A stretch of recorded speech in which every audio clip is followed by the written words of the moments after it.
Boston Celtics need to worry. And I say that just because I am a Boston Celtics fan. My dad went to school in Cambridge, so I really want to hear this from diehard Boston Celtics fan or any type of Boston Celtics fans, what you guys thought of this game, what this game tells you down below in the comments section, because I do believe that this game could lead to something. This game might be deeper than what it seems. I know it's only the, fifth game of the season, sixth game of the season, and I don't want to overestimate, but there should be things that we could talk about that. There are things that we can talk about to point out that we're like, hey, we need to improve these things or the season's going to be a long one.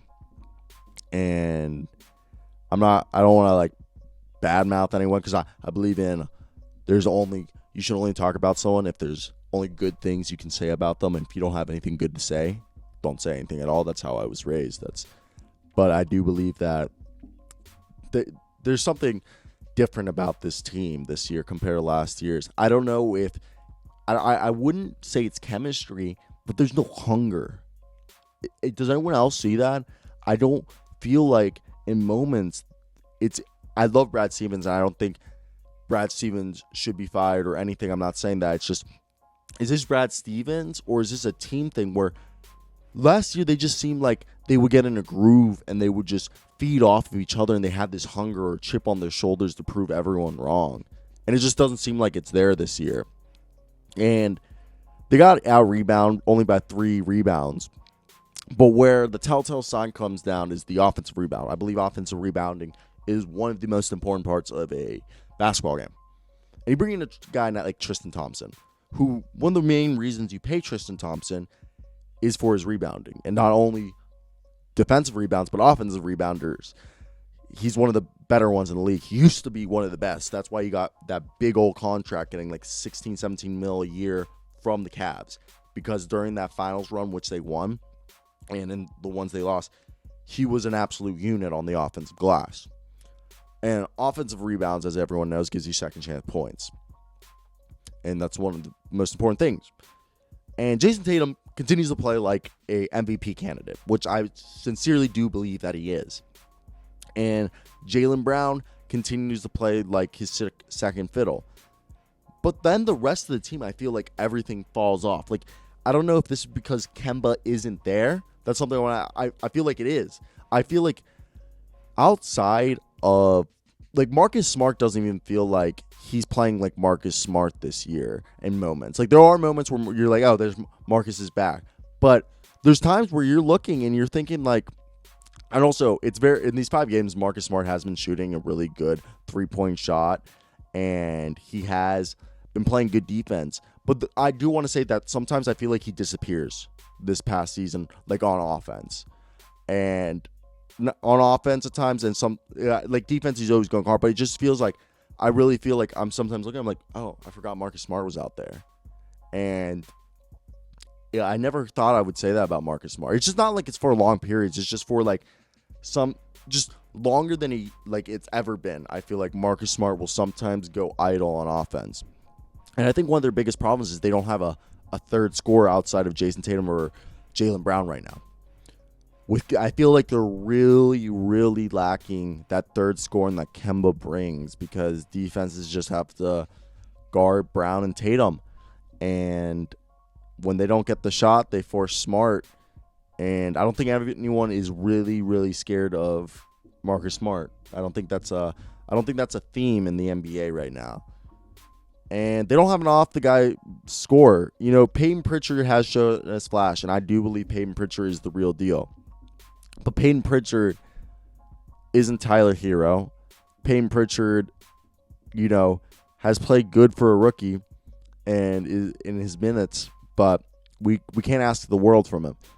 I think this team needs to make a trade for a 6-man. You know, a guy who they can, you know, I would love to see them get Evan Fournier.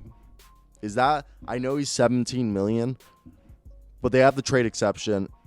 Don't tell me Evan Fournier would be imagine Evan Fournier off the bench for the Celtics. I can kind of see that working really well. You know, defense you might want to get a guy who's more of a two-way player, but Evan Fournier would get them like 17, 18 points off the bench. And I think he would actually be what a great pickup for them. But the other thing is if we look, let's go into team stats. I think team stats are one of the best things you can, not best, but, stats are always, let's not like act like they're amazing. Okay. So if we're talking as a team, total rebounds, the worst rebounding team in the league are the Dallas Mavericks by being 2 rebounds worse than the Celtics. The Celtics are the 4th worst rebounding team in the league. And now when we talk about offensive rebounds, and the Boston Celtics are actually been part of one of the better offensive rebounding teams, but they lost this game because of offensive rebounding. And I don't know, it's just weird because you have a team that normally the worst defensive rebounding team in the league is the Boston Celtics. So that's a telltale sign. They're giving the team second chance points all the time. And they have been blocking shots. And they have been playing good defense, but this is just a bad game for them. I feel like it just hasn't been the usual Boston Celtics. They're shooting good from 3. Better than what they usually shoot. They're shooting like 40% from 3 as a team. And I don't know, it's the defensive rebounds are a big one, I feel like.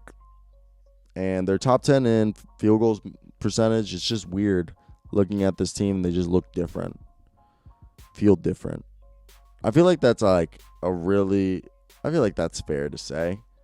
It's not the usual Boston Celtics we come to love and know. Yeah, I'm a stick with that. I think so. But yeah, so that's pretty much the video. I think there's some concerns for the Boston Celtics. They need their second unit. They don't really have depth. Jeff Teague isn't amazing. Carson Edwards hasn't developed. The Williams don't impress me. I think Sheme. I heard it was Sheme Ojale doesn't really impress me either. That's just how I feel.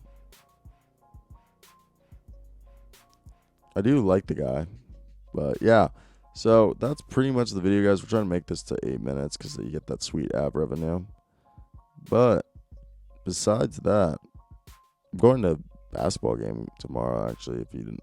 Pretty cool. It's going to be the, what do you call it? KU versus Texas. So I am freaking stoked. So stoked for that game.